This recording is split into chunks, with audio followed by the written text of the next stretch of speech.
menjadi besannya Raja Yordan, keluarga Al-Hasani.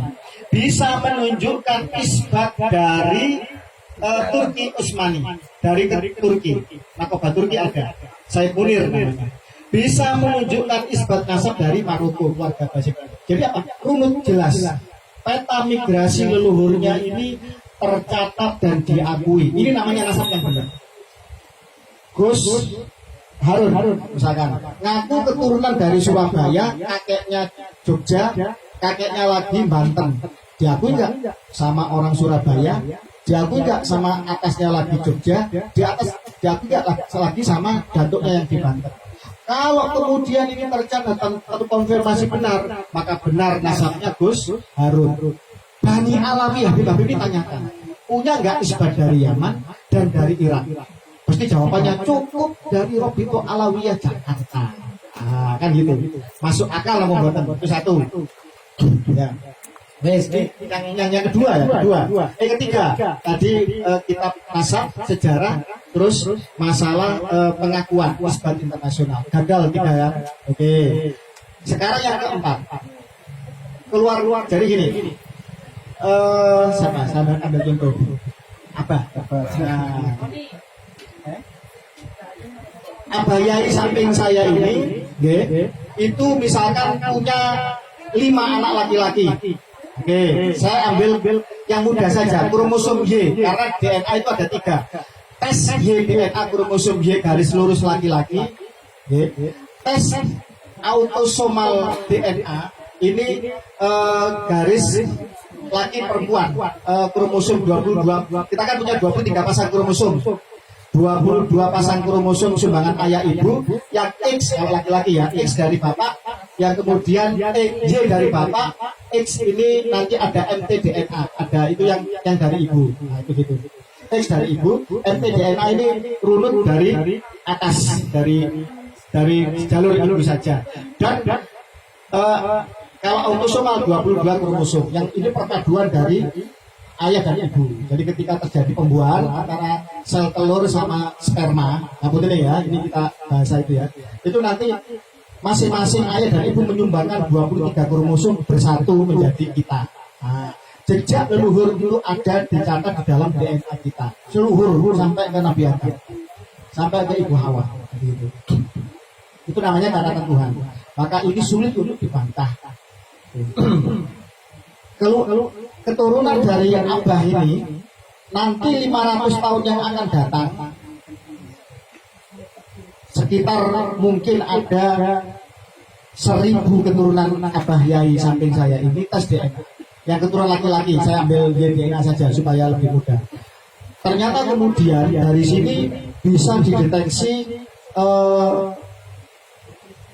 mutasi genetiknya. Kalau saya nyebut SNP, STR tadi terlalu teknis ya, single nucleotide polymorphism, STR, short tandem repeat, RNC dan itu terlalu rumit ya. Pokoknya mutasi genetik, David pakar genetik sudah paham. Itu ilmu yang sangat baku dan kuat.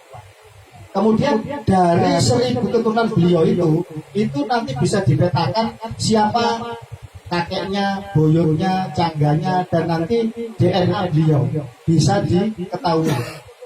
DNA profil Abah beliau ini, Abah Yai samping saya ini, dan tidak perlu membongkar makam.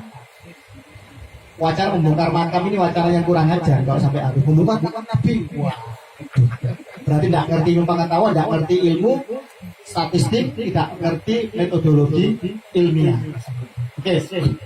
Ternyata dari 1000 keturunan beliau ini ada 1 orang laki-laki ngaku, kami juga berhak dapat warisan Abah Yai karena saya keturunannya. Loh, dari mana Anda? Buktinya apa? Kami yang 1000 orang ini dibuktikan dengan KTP, dengan Dukcapil, dengan data yang terdata kuat dari masa ke masa. Anda buktinya apa? Loh, dulu ada cucunya beliau itu kawin siri singitan sembunyi-sembunyi di Gunung Bromo, kawin dengan wanita desa karena takut ketahuan sehingga lahirlah kakek saya. Jadi pengakuannya seperti itu. Oke. Pembuktiannya apa? data dia nggak punya, katanya kawin siri kan gitu. Berarti apa? Tes DNA. Setelah dites DNA ternyata nggak sama, melenceng jauh dengan 1000 keturunan Abah Yai saking saya ini. Kira-kira hakim berani nggak memutuskan Anda berhak dapat warisan? Kira-kira gimana? Mutlak gagal total, batal. Itulah Habib-habib Bani Alawi Yaman yang ngaku keturunan Nabi di Nusantara ini. Jadi itu keturunan Nabi Muhammad SAW sudah terpetakan. Karena garis lurus laki-laki, maka mencarinya bukan melalui Sayyidatuna Fatimah binti Muhammad, tetapi melalui Hasan Husain bin Ali bin Abi Thalib. Ini sudah terpetakan. Imam Ali bin Abi Thalib itu DNA profilnya, kodenya FGC 10500. Putranya Hasan kurang lebih ya, ini karena ada selisih STR SMP. FGC 8702. Kalau Husain itu ada FGC 30416. Sudah terpetakan semua. Kalau tidak ada data FGC 30416, berarti mutlak dia gagal sebagai keturunan Imam Sayyidina Husain bin Ali bin Abi Thalib. Demikian juga kalau tidak ada FGC 10500, pasti dia bukan keturunan lurus laki-laki ke Sayyidina Ali bin Abi Thalib. Ini tak terbantahkan. Sulit untuk mematahkan ini, kecuali menciptakan ilmu baru yang sudah bertahan 200 tahun. Dan saya yakin mereka yang hanya jualan minyak wangi dan menipu umat dengan batu akik tidak akan mungkin bisa mematahkan ilmu DNA.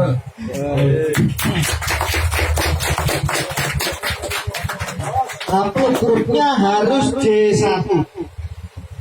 Ibrahim sudah terpetakan P58 FGC 8712. Ini sudah terpetakan. Kenapa kok yakin bahwa keturunan Ibrahim itu harus J1 dan ibu? Karena apa? Karena Ibrahim kan punya tiga putra, punya 3 istri. Ya, zaman dulu